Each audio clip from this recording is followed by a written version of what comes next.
Okay, welcome back. We're going to study the book of Daniel, chapter 7, starting from verse 15, continuing where we left off. So this is the last chapter with the Aramaic, and then in chapter 8 we start the Hebrew again.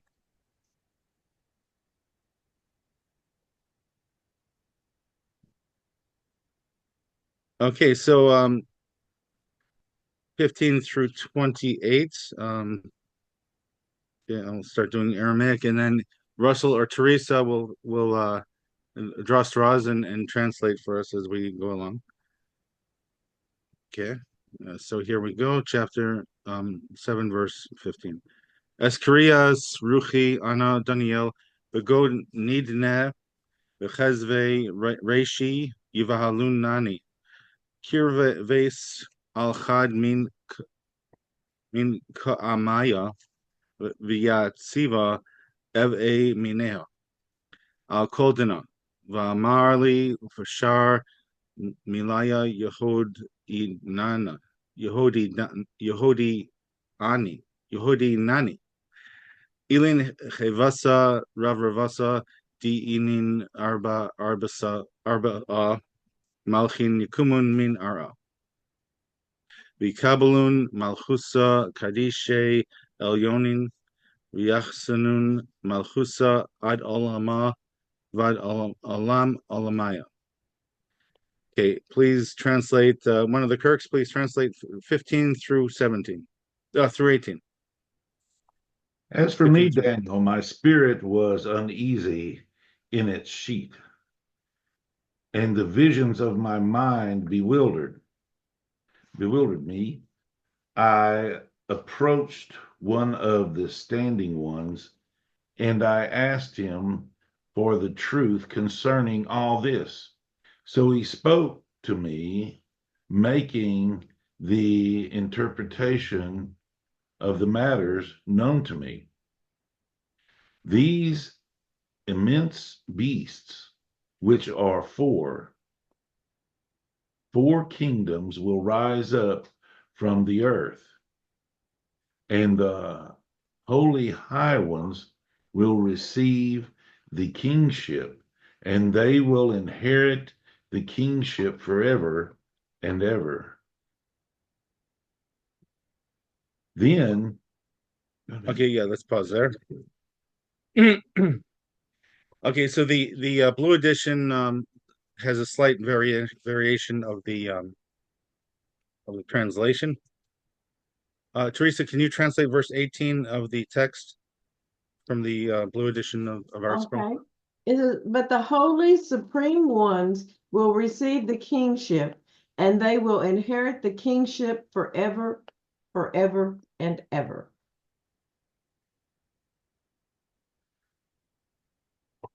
Okay, so now why would the verse have to say forever more than once? Okay, so as you may know from the oral Torah teachings, that there's a point in, and it's based on a verse, there's a point in which the world will no longer continue, and which people will still be alive in heaven, but the earthly realm will eventually end, even if it's however many years, centuries, millennia, whatever it is, eventually the world ends, but people continue to live. So you notice when we're talking about a promise of God rewarding people, you'll see this where the word forever is repeated more than once.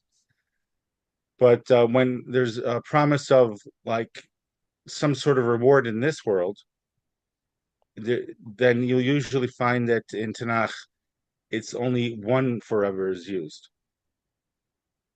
Okay, so here we're talking about um, inherit kingship forever. So whether or not the earth is still existing, humans will respect the nation with the prophets. You understand? Mm-hmm. And on a daily basis, this respect is most likely to be found like in the Holy Temple, where people are respecting the priests. the Kohanim are the ones, the priests are the ones who give the daily representation of the Jews before God, and ideally the Jews are supposed to pray for the entire world.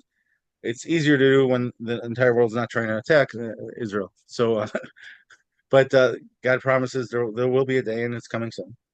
So, and in such a circumstance, so then there will be a kingship. But again, remember the Jewish conception of kingship.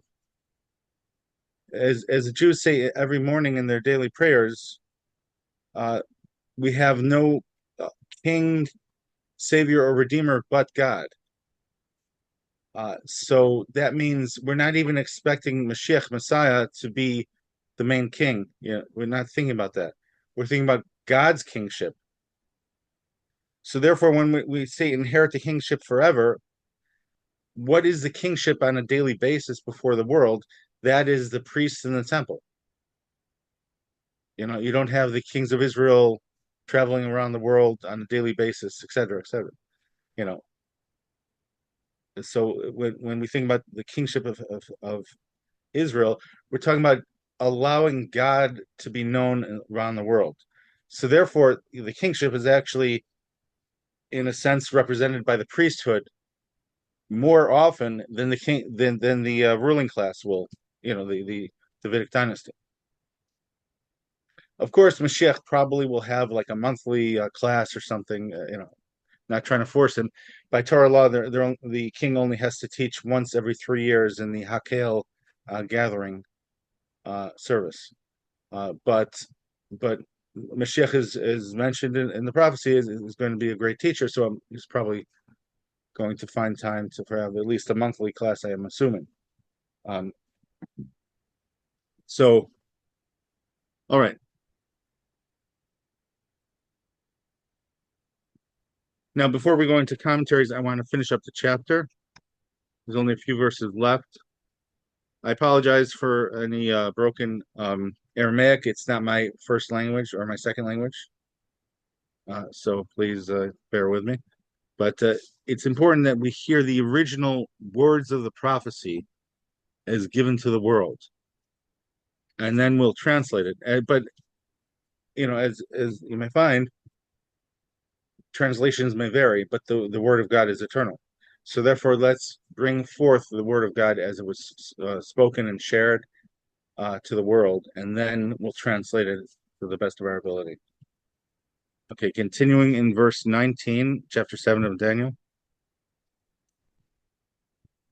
Edain Savis Yatsava al Chevsa Ravi Oisa Di Havas Shanya Min Kolhain Dechila Yatira Shina Di Farzel Vatif Rach Di Nachash Achla Madka Ushara Ragla Rafsa Val Karnaya Asar Di Bereshah Vachari Di Tilkas Unafala Min Kadama Talas Vakarna Dikain Vainin La Ufum Mamalil Ravravan Vechezvah Rav Min Chavrasa.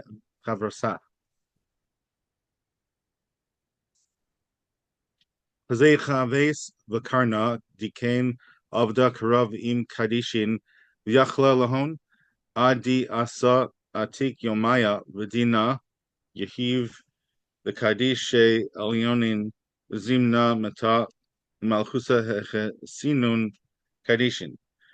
Kain Amar Chevsa Ravi Oisa Malchu Ravi Aa Tehave Va'ara Di Sishne Min Kol Malchus Chavasa V'sechul Kol Ara Usad Dushina V'sad Kina Karnaya Asar Mina Malchusa Asara Malchin Yikumun V'acharan Yikum Acharehon Hu Yishne Min Kadmaye Salasa Malchin Yahashpel Yahashpil.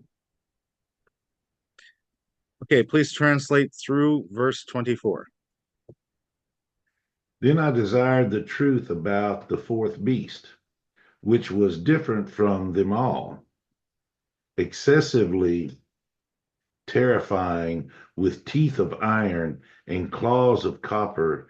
It devoured, crumbled, and trampled the rest with its feet. And about the 10 horns that were on its head, and the other one which came up, and 3 fell before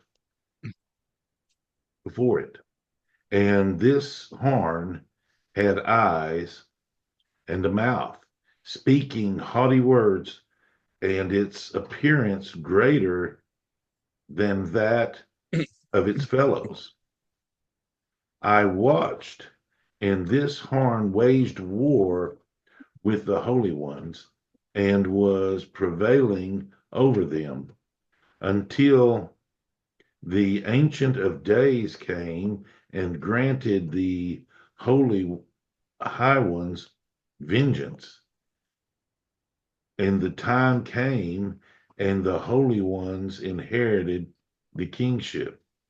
Thus he spoke, the fourth beast: there will be a fourth kingdom on the earth, which will be different from all kingdoms. It will devour the whole earth, trample and crumble it. And the 10 horns from that kingdom, 10 kings will arise, and another will rise up after them, and he will be different from the former, and he will humble 3 kings. Okay, let's go back to the Aramaic. Umilin letzad ila'a yimalil lekadishe elyonin yivale v'yispar lahashnaya zimnin v'das v'yis yahavun bideh ad idan v'idanin v'fulag idan v'dina yitiv v'shaltane yihadon lahashmada u'lahovada ad sofa u'malchusa v'shaltana revusa di malchavas techos kol shemaya yehivas la'am kadishe elyonin malchuseh malchus alam v'chol shaltanaya le yiflechun v'yishtamun ad ka sofa di milsa Ana Daniel Sagi Rai Yonai Yuvahalun Nani Vizivai Yisht Tanon Alai Umilsa Bali Nitres. Okay, please translate through the end of the chapter from verse 25.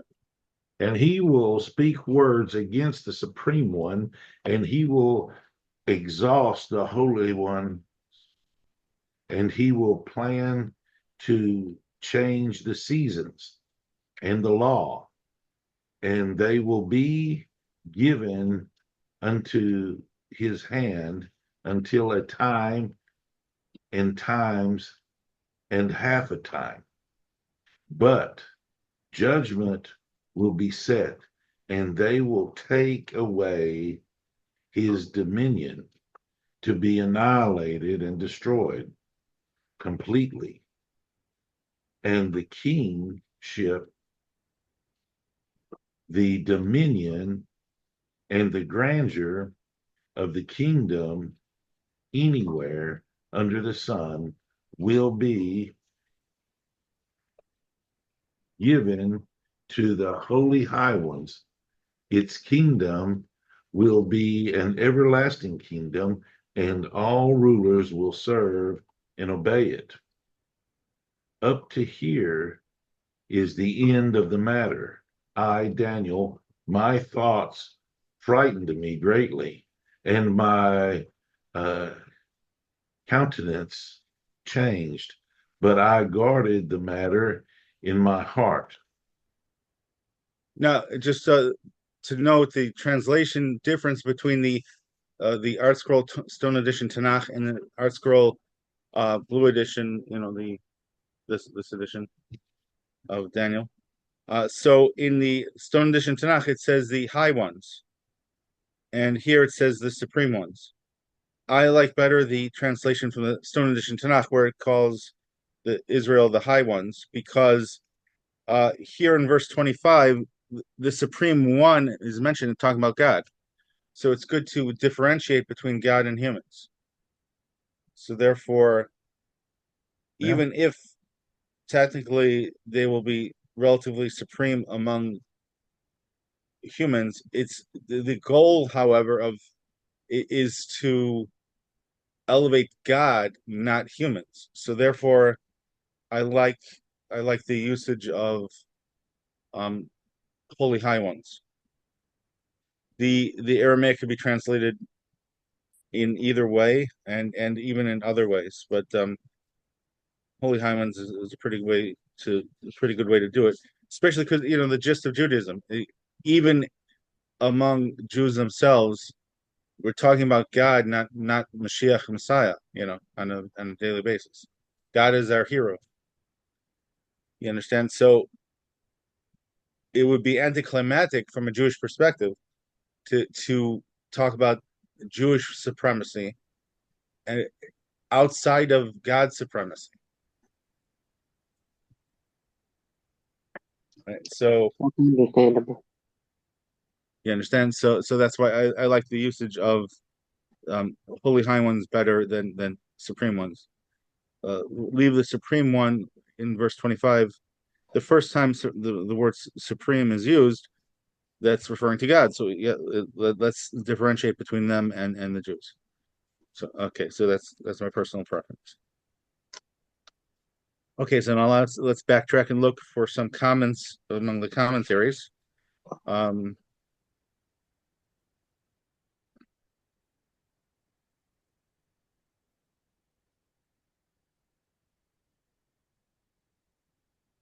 Okay, so let's look at the Art School's commentary on its own usage of Holy Supreme Ones. This is in verse 18 in the Blue Edition, Daniel. But the Holy Supreme Ones, i.e. Israel, Rashi, and all commentaries. Israel is called holy in Exodus 19:6. You will be for me a holy people, and in Deuteronomy 26:19, that you be a holy people.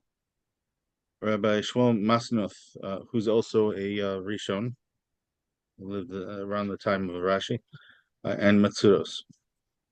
Okay, but we see from Artzel's own commentary, it's talking about holiness, not supremacy, and because of also slander against Jews,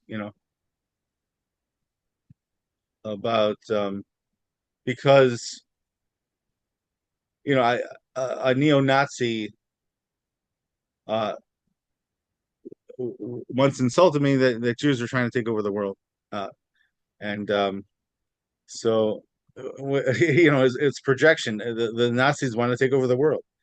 The Jews want God to be recognized by the world as a necessary requirement.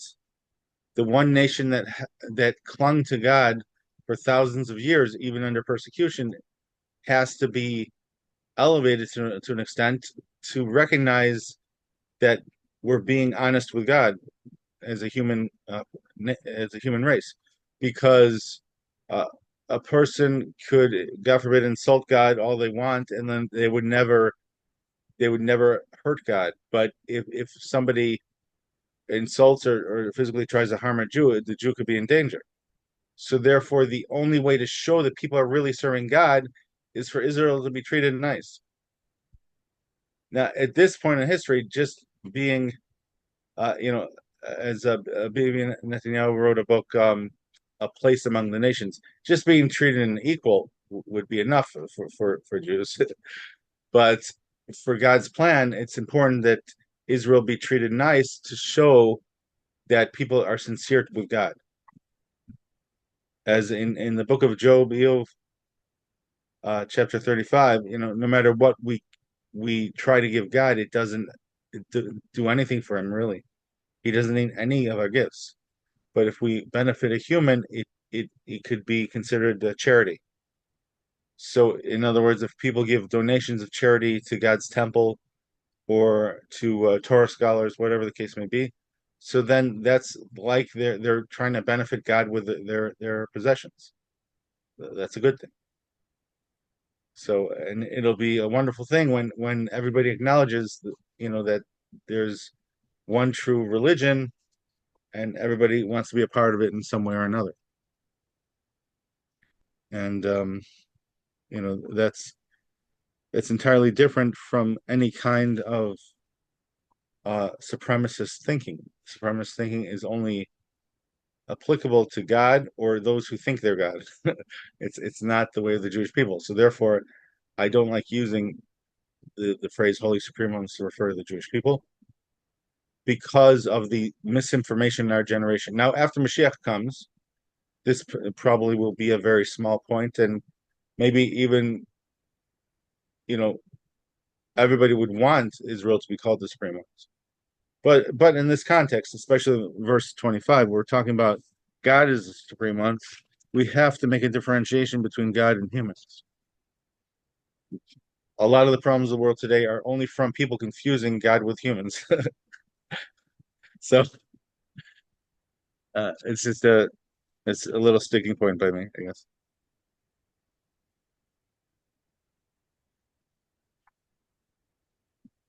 Okay. All right. So again, the fourth beast is one with many horns, and each horn represents a different potential uh, you know realm or country. Part of the Roman fourth beast includes also anything from the Caliphate to Nazi Germany. Anything that caused the death of Jews was a fearsome beast. And look at the last verse of the chapter. My thoughts frightened me greatly, and my countenance changed, but I guarded the matter in my heart. So Daniel was frightened very much, but it did not overwhelm him. Now, at the end of the next chapter, Daniel's going to be overwhelmed by the prophecy, the severe prophecy in the next chapter, which hopefully we'll be able to cover tonight. But just in this chapter, he was not overwhelmed. However, it did frighten him, and it says frightened him greatly. So why would it frighten him? Because Daniel was seeing that there would be many kingdoms, therefore many hundreds of years before Mashiach would come. Now remember, Daniel was the messianic candidate for his generation. The subsequent candidate was Zerubbabel. As mentioned in Haggai and Zechariah and Ezra. And Zerubbabel at first had the assumption that he could become Mashiach because they were building the temple. But Haggai informed him through prophecy that Zerubbabel would not be Mashiach because not enough of the people were moving back to the Holy Land. So in other words, and again, this happened within 5 years of Daniel's passing. Maybe it was just a couple of years after Daniel passed on. So therefore, Daniel was seeing that many people in his own generation were choosing to stay away from the Holy Land, which would cause these prophecies to come true. If Israel had moved to the Holy Land again, Mashiach would have come, and all of the negative prophecies could not have occurred. but because people were choosing to not make aliyah to Israel to move to Israel, uh, and 25% or less of the Jewish people moved back for the Second Temple period. At first, I believe it was 10% only 10% moved back. So to rebuild the temple, you would think, it would be more. But because so few people did that, Daniel was saying that many people that he saw in his own generation were a part of those choosing to not let Mashiach come sooner. So that is probably what terrified him, that these horrible things were going to happen, and some of the people alive in his generation were part of those choosing this, unfortunately, as a consequence, to happen. In a sense, they didn't want it to happen, and as a consolation, of course, they established Judaism in Babylon to such an extent that the great Talmud Bavli, Babylonian Talmud, was eventually written in the communities that they strengthened there. So they didn't waste their time there, but what could have been, if Mashiach had come in the generation of Ezra, so that would have prevented so much bloodshed, and people would have been hearing more and more about the God of Israel. And there was a time when, remember, Gentile nations were starting to recognize monotheism. So it would have grown more and more in a peaceful way from the Holy Land. Remember the metaphor of a river coming from Jerusalem. So the spiritual river of prophecy and benevolence and being good to all people would have spread throughout the world if Mashiach had come in the generation of Ezra. Instead, you had a minority that was eventually dominated by the Greeks and by Hellenists alike. It was the betrayal of people turning to Hellenism in Israel, people sinning, and then as a measure for measure, God sent the Greeks to overpower them. But there was, instead of sending out holiness to the world as with Mashiach time, many people in the Holy Land during the Second Temple were importing Hellenism. So that was very scary. And Which resulted in the Romans coming and destroying the Beis Hamikdash. Eventually, yeah. But so I'm wondering if that's why Daniel was scared in this chapter. But it did not overwhelm him. And I think the reason why it did not overwhelm him is because, again, he was thinking it only in spiritual terms. The benefit of having Israel in exile is, it's not just the people who come visit Israel who will benefit in a generation without the internet, right?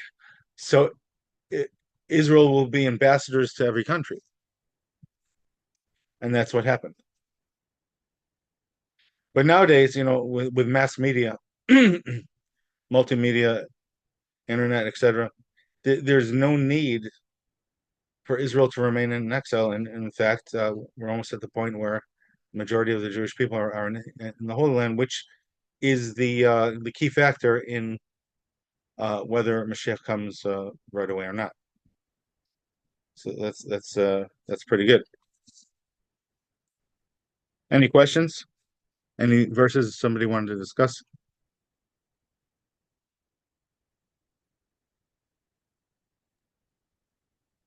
Okay. So now,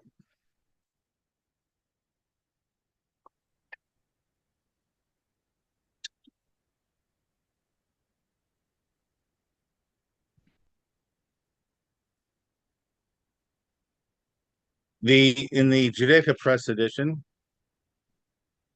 so on verse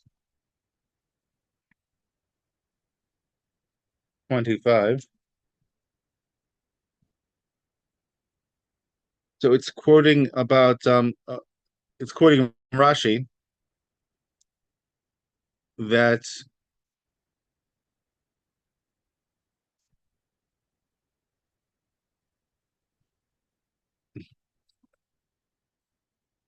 it's talking about when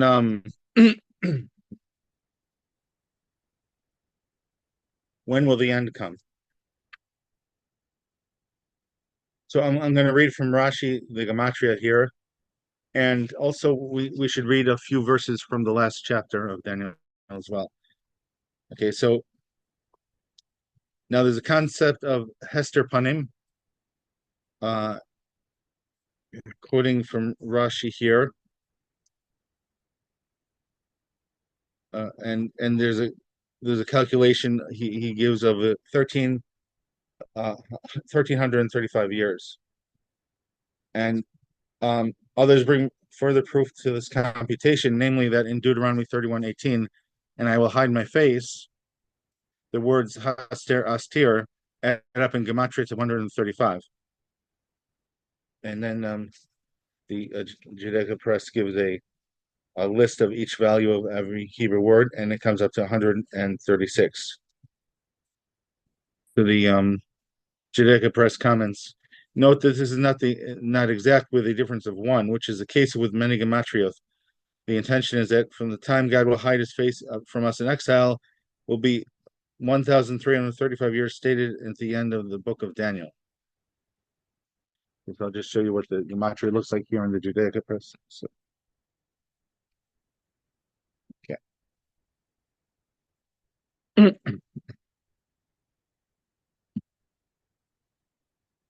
Okay.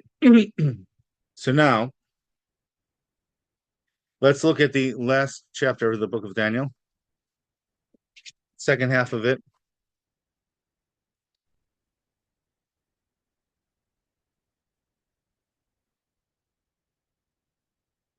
I know some people hate spoilers, and by going to the end of the book, we're actually talking about the end of the exile. So if there's no objections, I would like to continue this a little spoiler alert, and we go to the last few verses of the book of Daniel.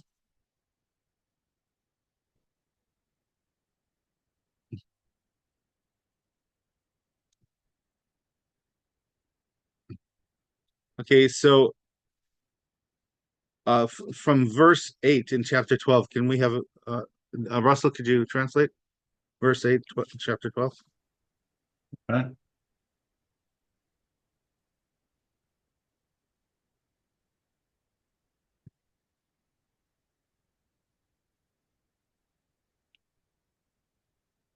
8 through 13. You can read that. 8 through 13. And I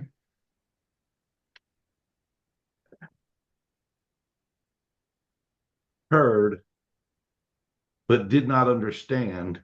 So I said, my Lord, what is the end of these? And he said, go, Daniel, for the matters are obscure and sealed till the time of the end. They will be selected and clarified, and many will be refined, and the wicked will act wickedly, and none of the wicked shall understand, but the wise shall understand. And from the time the daily sacrifice was removed, and the mute abomination was emplaced, 1,290 years. Praiseworthy is he who awaits and reaches to 1,335 years, and was for you, As for you, go to the end, and you will rest and arise to your lot at the end of the days. So this is another verse that verse 13, of course, talks about the concept of afterlife. So it's explicitly mentioned here in Tanakh. Okay, so let me read from the Blue Edition translation from a couple of these verses. Verses 10, and they will be elucidated, clarified, and refined by many people. The wicked will act wickedly, none of the wicked will understand, but the wise will understand. Okay. All right, so this is the years. So the time of the daily offering was removed, and the mute abomination put in place, 1,290 years. So the commentaries go discuss from the end of the second temple's the daily offerings were stopped. Okay. Okay, but that is assuming you see in verse 11, daily offering was removed and the mute abomination put in place. Now everyone agrees that did not happen in the same day. Okay, so now these happen 2 different days. So now and now we're not saying that 1,290 years after the destruction of the second temple would be Mashiach time, because otherwise he would have come already about 700 years ago. So therefore, what we have to do is look at the mute abomination, because that's the last stage of the difficulty to Israel, was that a mute abomination was put into place. So what is a mute abomination? So it's assumed that we're talking about an idol, because a mute abomination is a euphemism for idolatry. But what if it's more literal than that? Because again, now the way I'm teaching it here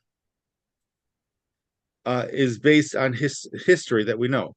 So there is a saying that in the end of days, even a simple person will understand what great scholars in the past did not know. So I'm just simply trying to apply history and merge it with this thing. So for our purposes, we have to count not from the day of the daily offering removed, we have to count from the time of the mute abomination. So now if the mute abomination was not an idol, so therefore the second half of this phrase of chapter 12, verse 11 was never occurred in the generation of the destruction of the second temple. So now what is abomination? So let's look at another word, abomination, used in the Torah. Of all the potential crimes of a intimate or sexual nature, only homosexuality is called abomination. Why is that? Because homosexuality it's an abomination, because it's the creator is saying you should know better. You're not going to breed that way. It's the opposite of sexuality. God created sexuality for breeding, and homosexuality is the antithesis. So therefore, it's an abomination. Not that homosexuality is the worst sin in the world, but not that it's a good thing. Okay, just to say that it's an abomination because you should know better, right? It's not breeding sexuality, right? It's clear homosexuality is the most obviously perversion of sexuality. Okay, so therefore, if a mute perversion of divine service was put into place, so what is that? Based on the timeline we're talking about,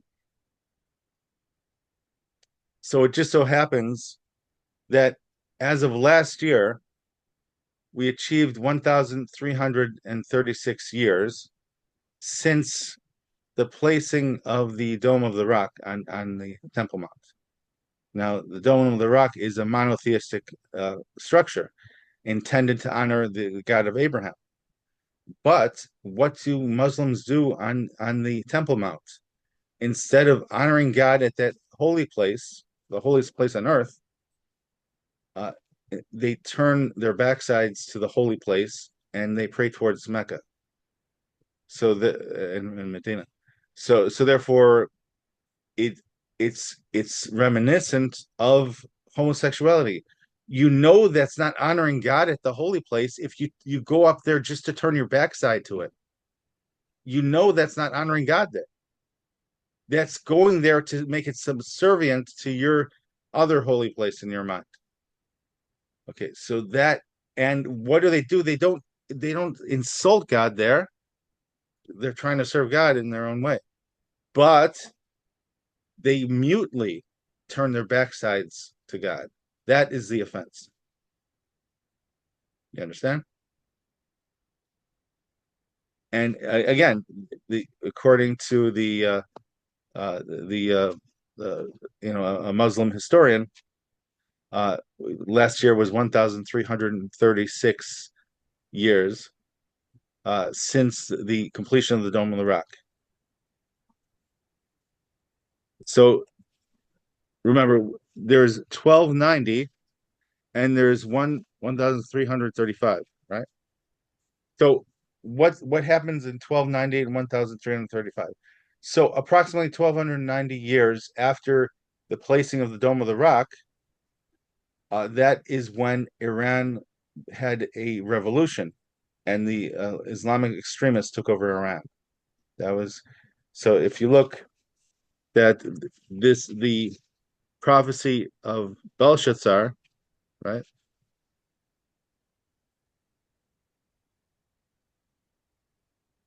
In the back of this book and in our scroll, Tanakh Stone Edition tells you the years that these things occurred.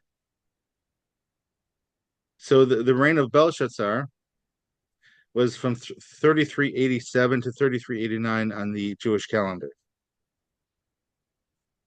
Okay, so if you go 1,290 years from this prophecy,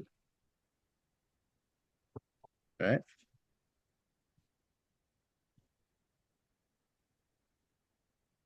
So that takes us to approximately the year 1979. Okay, and then so that was the most significant event in that time.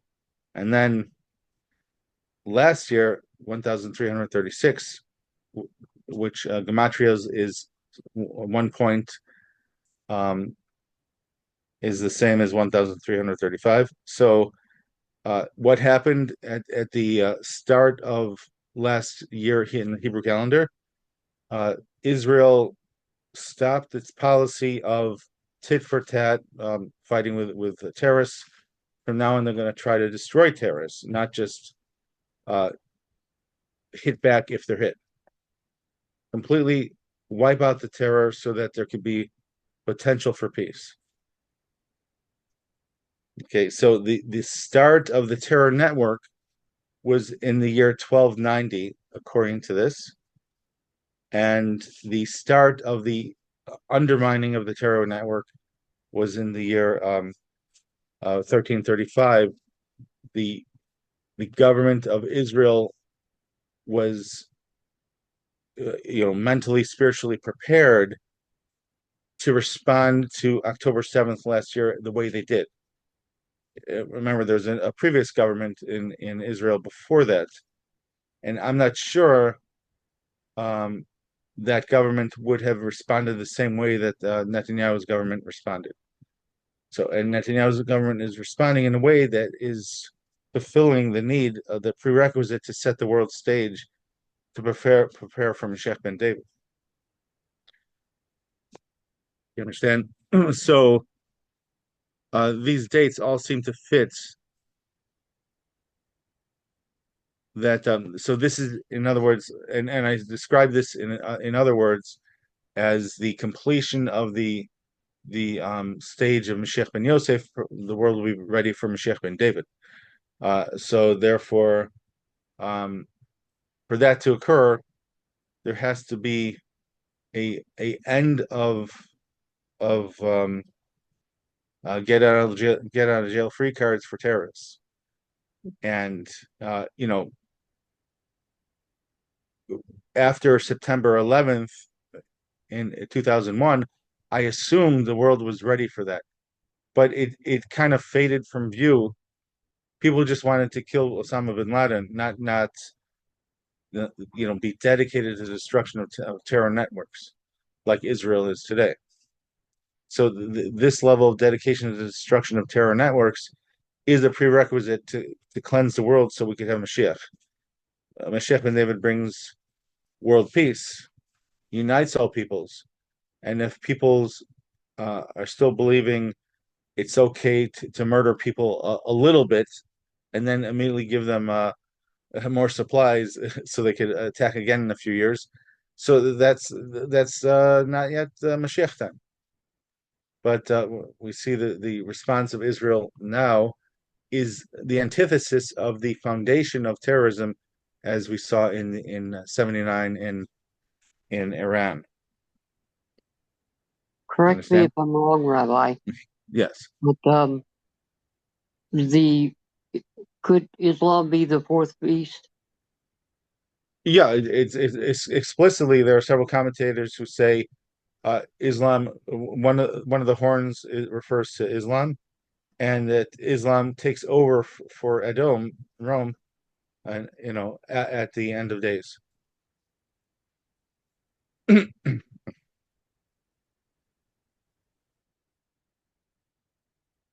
So now, majority of the battle has to be finished before Mashiach ben David arrives. However, according to many opinions, the battle with Islam only ends with Mashiach ben David. So Mashiach ben David either will bring peace or battle the final war, depending on the way certain prophecies are interpreted. But either way, with Mashiach ben David, peace comes. Mashiach ben Yosef sets the table that it's okay for Jews to defend themselves. Again, as we speak, France is trying to stop, trying to have an arms embargo against Israel for defending itself. So the whole world didn't yet suddenly want Mashiach right away. But the point is that Israel is still able to defend itself at a pace that is likely to wipe out terrorism as we know it from Middle East and the world. And floods, have hit, France. Huge floods. Yeah, well, they probably cannot make a connection between the two. If they're so set on their idea, arrogant ideas that they know better than the people going through the problem, and with that much arrogance, they probably are not getting a message that they should repent. But unfortunately, there had to be troubles. Well, nobody should be shocked that France is doing that. They're an Islamic State. Well, they're just it's not technically recognized, but they are catering to a large minority right now. That's their seems to be their government policy. Well, yeah, and so yeah, exactly. So nobody should be shocked at their decision. So it's they just like to use the idea of France because it's European. It's kind of like the same thing as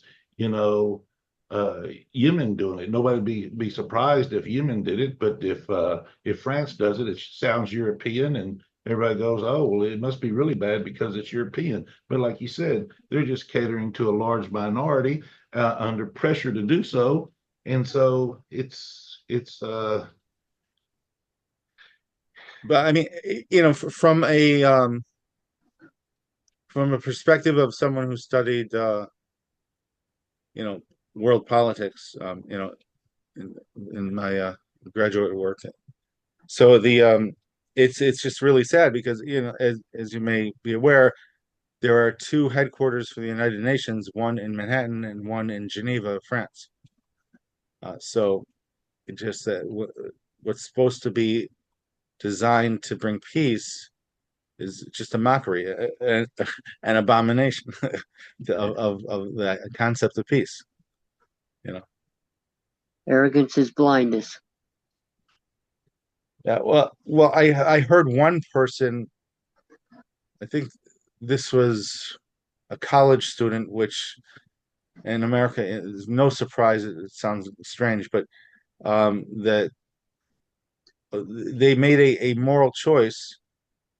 How could they consider being fair to Israel because there's like there's millions and millions of Muslims and only a few million Israelis. So how could they not do what the Muslims want? Something like that. So I mean, math is not necessarily the only way to achieve ethics. Maybe there's some moral consequences that could be discussed as well.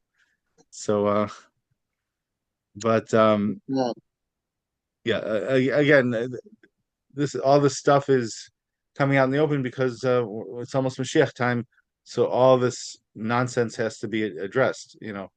All these people's crazy ideas have to be, come out in the open, rejected by normal people, and then reinforced. And it says that the nations of the world will no longer be able to harm Israel, but it doesn't say when Mashiach comes that the nations of the world will no longer want to harm Israel.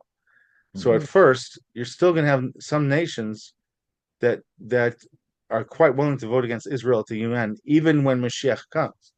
That's how. I mean, the prophecy is. I mean, there's explicit commentaries talking about that.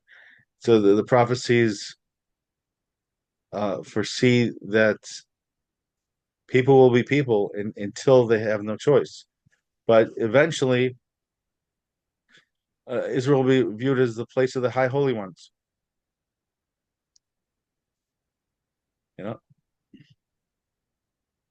But it's been a hard road to get there. Let's put it that way. Okay, so chapter 7 links to chapter 12.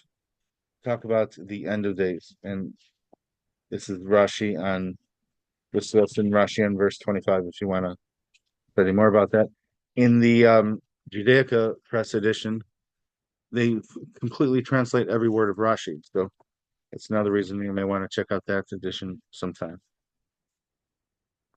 Okay. Now, do people feel like we should start the next chapter or pause here?